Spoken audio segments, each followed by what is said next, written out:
Indonesia terkonfirmasi resesi. Daya beli masyarakat menurun 3 bulan berturut-turut.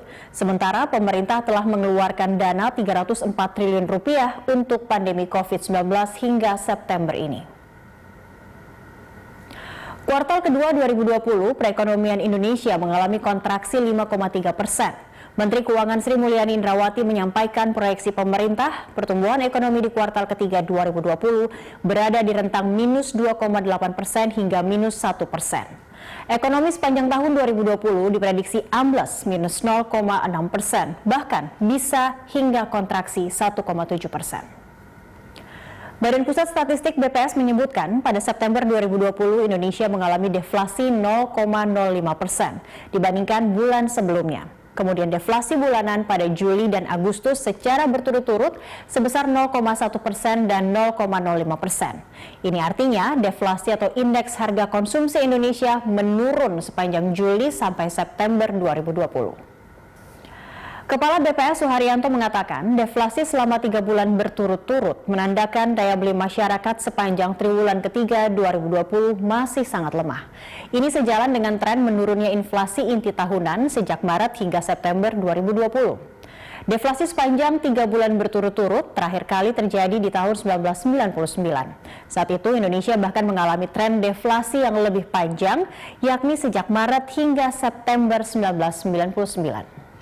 Resesi memengaruhi daya beli. Ekonom senior Indef, Afiliani menyatakan, akibat COVID-19 memang banyak orang yang mengerem atau mengurangi belanja.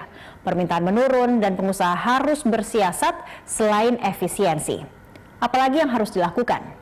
Pemutusan hubungan kerja diprediksi meningkat dan masyarakat diminta untuk menyiapkan dana cadangan antara 6 bulan hingga 1 tahun. Lalu apa yang dilakukan pemerintah? Pemerintah berfokus menggelontorkan program bantuan sosial untuk menjaga daya beli keluarga miskin dan rentan miskin, serta membantu dunia usaha bertahan. Sampai 28 September 2020, realisasi anggaran untuk program penanganan ekonomi nasional ini mencapai 304,62 triliun rupiah atau 43,8% dari pagu yang ditetapkan. Berdasarkan data Kementerian Keuangan, anggaran penanganan COVID-19 tahun ini mencapai 695,2 triliun rupiah. Anggaran ini terdiri atas 87,55 triliun rupiah untuk penanganan kesehatan, 203,9 triliun rupiah untuk perlindungan sosial, 120,61 triliun rupiah untuk insentif usaha. Adapun UMKM mendapat bantuan 123,46 triliun rupiah. Kemudian ada 97,11 triliun rupiah untuk program di kementerian dan lembaga, serta sisanya untuk pembiayaan korporasi. Khusus untuk penanganan kesehatan, realisasinya 21,79 triliun rupiah atau 24,9% dari pagu. Sementara program perlindungan sosial realisasinya bervariasi.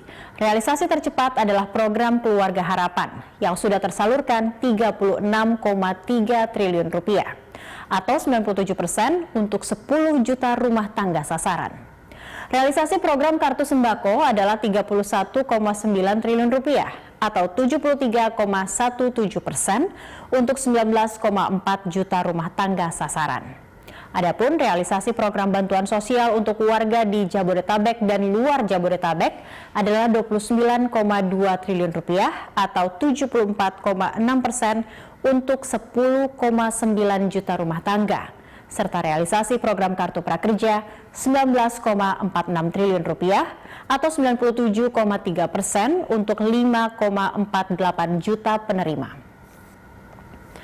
Sementara realisasi subsidi gaji untuk karyawan dengan gaji di bawah 5 juta rupiah per bulan adalah 14 triliun rupiah atau 36,9% untuk 11,65 juta penerima.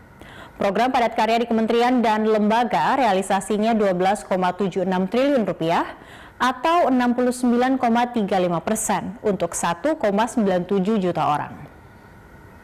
Dan berikut realisasi sejumlah program perlindungan sosial lainnya. Program ini bertujuan menjaga daya beli masyarakat.